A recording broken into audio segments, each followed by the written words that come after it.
அஸ்ஸலாமு அலைக்கும். இன்றைக்கி ராபியா குக்கிங்கில் என்ன செய்ய போகிறோம் அப்படின்னு பார்த்தீங்கன்னா, ஒரு கடலைக்கறி தாங்க செய்ய போகிறேன்.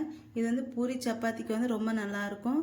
நான் ஃபஸ்ட்டு வந்து ஒரு பேன் வச்சுருக்கேன். இதில் வந்து கொஞ்சமாக தேங்காய், ஒரு 5 ஸ்பூன் தேங்காய், துருவின தேங்காய், இதை வந்து வறுத்துக்கணும்.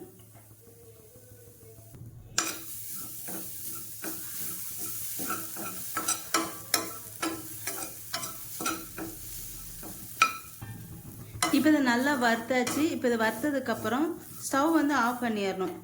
ஆஃப் பண்ணிவிட்டு இதில் வந்து நல்லா இது பண்ணிவிட்டு இதில் வந்து ஒரு அரை ஸ்பூன் ஜீரகம்,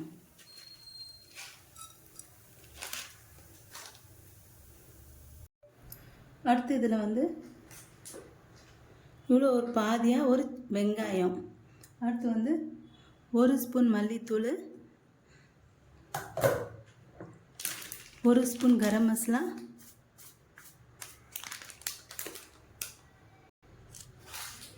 கால் ஸ்பூன் சோம்பு, ஒரு 3 காஞ்ச மிளகாய்.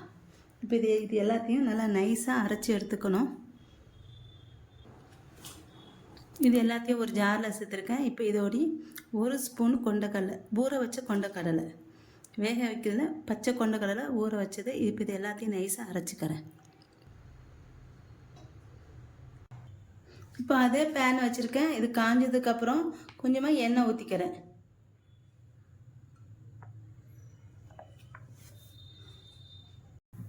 இதில் வந்து ஒரு ஸ்பூன் இஞ்சி பூண்டு பேஸ்ட் போட்டுக்கிறேன்.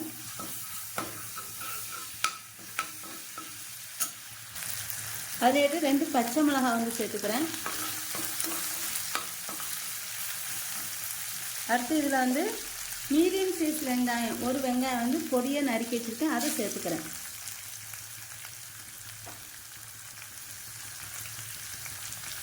இப்போ நல்லா வதக்கிக்கலாம்.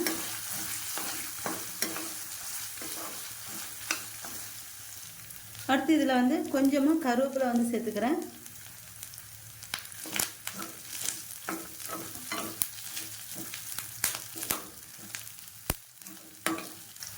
அடுத்து ஒரு ஸ்பூன் மிளகாத்தூள் சேர்த்துட்டு இப்போ அரைச்சி வச்சுருக்க மசாலா இருக்குல்ல, அதை வந்து சேர்த்துக்கிறேன்.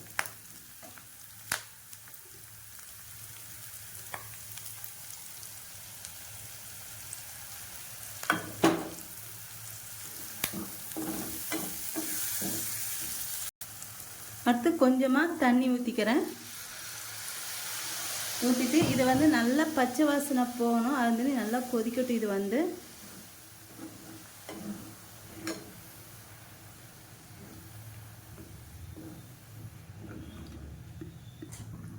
தேவையான உப்பு சேர்த்துக்கிறேன். இப்போ இது நல்லா பச்சை வாசனை போய் நல்லா இதாகிடுச்சு இந்த மசாலா வந்து. இப்போ இதில் வந்து ஒரு 100 கிராம் கொண்டக்கடலை வேக வச்சது வந்து சேர்த்துக்கிறேன்.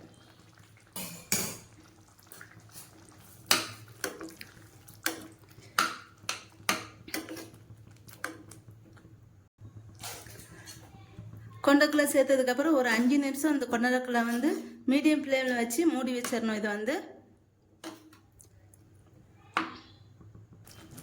அவ்வளோதாங்க. கடலைக்கறி வந்து நல்லா கொதிச்சு பச்சை வாசனைலாம் போய் குழம்பு வந்து ரெடி ஆயிடுச்சு. இந்த கடலைக்கறி வந்து பூரி சப்பாத்தி இட்லி தோசைக்கு வந்து ரொம்ப நல்லாயிருக்கும். கண்டிப்பாக நீங்களும் ட்ரை பண்ணி பாருங்கள். கடைசியில் நான் வந்து மல்லி இலை தூவி குழம்பு வந்து இறக்கிடுறேன்.